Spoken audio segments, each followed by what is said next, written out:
ਤੇਰੀ ਛੁੱਲੋ ਮਾਰ ਰਹੀ ਗੱਡੀ ਓਏ, ਥੱਲਾ ਮਾਰ ਰਹੀ ਗੱਡੀ ਐ ਹੋ ਰਹੀ ਉੱਪਰ ਥੱਲੇ ਗੱਡੀ।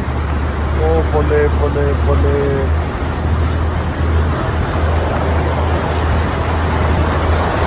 ਚੰਡੀਗੜ੍ਹ 43 ਬੱਸ ਸਟੈਂਡ ਪਿੱਛੇ ਗੱਡੀਆਂ ਰੁਕ ਗਈਆਂ ਗੱਡੀਆਂ।